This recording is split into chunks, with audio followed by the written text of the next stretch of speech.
लियोरा नाम के एक छोटे से गांव में अलारा नाम की एक युवा लड़की रहती थी, जो अपनी चमकती हुई आत्मा के लिए जानी जाती थी, भले ही उसने अपने जीवन में बहुत सी कठिनाइयों का सामना किया हो।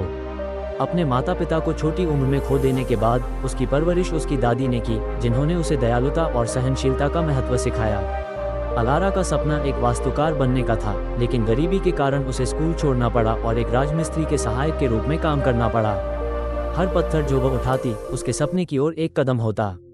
अपने खाली समय में वह निर्माण स्थलों से इकट्ठे किए गए कागज के टुकड़ों पर इमारतों के डिजाइन बनाती। एक दिन एक बुजुर्ग यात्री मिस्टर कार्डर, जो एक प्रसिद्ध वास्तुकार थे, लियोरा गांव आए। गांव में घूमते हुए उन्होंने एक निर्माण स्थल के पास बिखरे अलारा के डिजाइन देखे। जटिल डिजाइन देखकर वे बहुत प्रभावित हुए और डिजाइन बनाने वाले को खोजने निकल पड़े।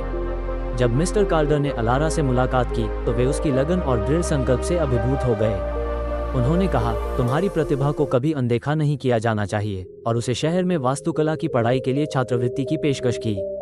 शहर का जीवन चुनौतियों से भरा था। अमीर छात्रों के बीच अलारा अक्सर अलग थलग महसूस करती, लेकिन उसने हर संदेह को अपने डिजाइन में बदल दिया। एक राष्ट्रीय प्रतियोगिता में उसने अपने गांव की वास्तुकला से प्रेरित एक स्थायी आवास परियोजना प्रस्तुत की। उसका डिजाइन प्रथम स्थान पर रहा, जिससे उसे प्रसिद्धि और विकास के लिए निवेश मिला। कुछ वर्षों बाद अलारा लियोरा लौटी और गांव को एक आदर्श इको विलेज में बदल दिया, जबकि उसकी पुरानी खूबसूरती को संजोए रखा। उसने जरूरतमंद परिवारों के लिए घर बनाए और एक सामुदायिक केंद्र स्थापित किया, जहां मुफ्त शिक्षा और कौशल विकास प्रदान किया जाता है। एक शाम गांव के नए पुस्तकालय के पास, जिसे उसने डिजाइन किया था, अलारा बच्चों को सौर ऊर्जा से जलने वाले लैंप की रोशनी में उत्साह से पढ़ते हुए देख रही थी। उसकी आंखों में कृतज्ञता के आंसू थे और उसने फुसफुसाते हुए कहा, हर सपना एक एक पत्थर से बनाया जाता है।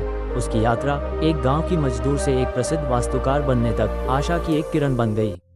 उसने साबित कर दिया कि कोई भी परिस्थिति असंभव नहीं होती, अगर उसमें जुनून, दृढ़ता और यह विश्वास हो कि छोटे से छोटे सपने भी बड़े वास्तविकताओं का निर्माण कर सकते हैं।